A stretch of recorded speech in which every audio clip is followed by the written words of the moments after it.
what advice would you give yourself, 10 years ago, let alone maybe 20 years ago, 30 years ago? I mean, you've seen such rapid change in the industry. I'm keen to hear kind of how you look back on it now. Maybe social media is one of them, right? Get on that earlier or be better, whatever it is. How would you look back on that now? What advice would you give your younger self? Would it? Oh my god, I mean, looking back on it now, like, my advice to myself would be to jump in early on things, because for me, I know back in the day, you're tied to what you do, and you're not, I guess, trustful of things. You're like, "Oh, no, that's not gonna be big. That's not gonna take over," or "I don't need to do this thing called, Twitter or X," or whatever it was, you know, to experiment and be open. That'd be my, I guess, advice to myself if I could go back 10 years, like, "Oh, jump on things right away. Don't wait just because you don't know if it's gonna take off or fail or not. You just don't know." Totally agree with you.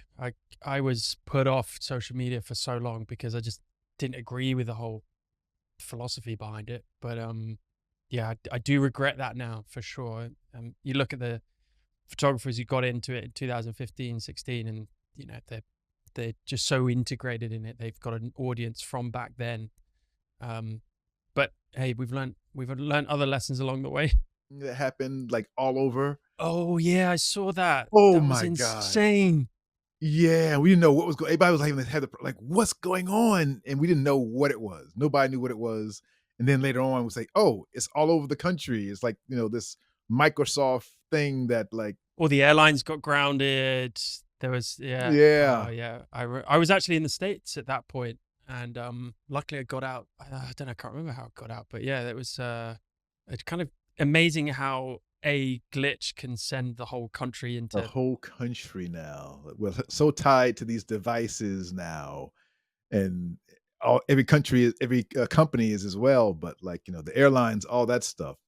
Thank God I was not flying on Delta Airlines, but, because I had friends who were, and they were going through hell, and I was nervous about my flights, but they all happened fine, thank goodness.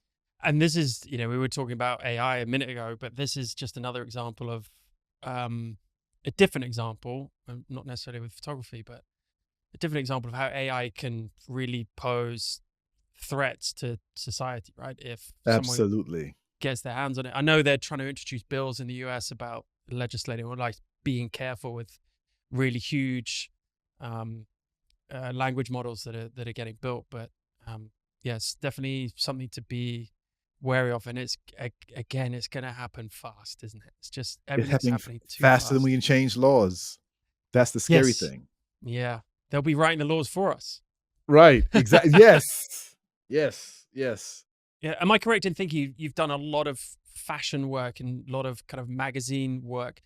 Tell us a little bit about the fashion industry, but I'm more interested in, again, peeking behind the curtain. Like, tell us some insights to how the fashion photography thing works and how people can get into it and what's it like. Is it demanding?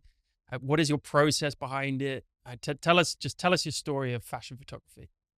It's funny thinking about that because I have a lot of people who ask that question. How do you get into this aspect of photography, celebrity or fashion beauty or whatever?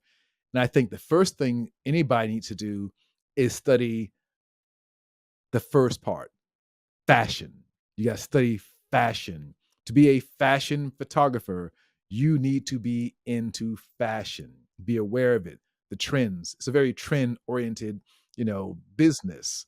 So staying on top of the trends. So as you're shooting the latest, greatest, what's happening, today, not what happened like, 3 months ago. So it's constant change all the time.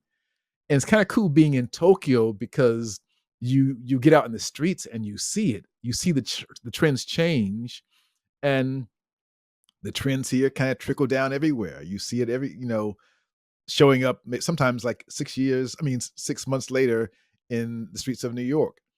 That's kinda cool to see those trends happen that way. Um, so yeah, fashion's fun, and if you're on top of the trends and what's going on and all that, then you should be a fashion photographer and put your spin on it. I kinda got bored with fashion in the States, but now living here, it's a totally different thing, and it's fun and all that. So let's say you wanna start off doing fashion photography. You start shooting your work, you put together a body of work, you want to tell a full story. It's not just like one picture, one pretty picture. It's a full collective body of work that works cohesively to tell one unique story. And what's cool about being photographers, no matter what genre of photography you're into, you get to tell your story. That's what makes you as a photographer stand out. So it's your point of view, how you see it. And I think that's going back to your other question. If I give myself advice, 20 years ago, 30 years ago, 10 years ago, it would be to follow your the own beat of your drum, to find out how you feel about fashion or portraits or sports or whatever genre of photography you're into. Find out what you enjoy about it and shoot your point of view on it, because that's going to make you stand out and it's uniquely you.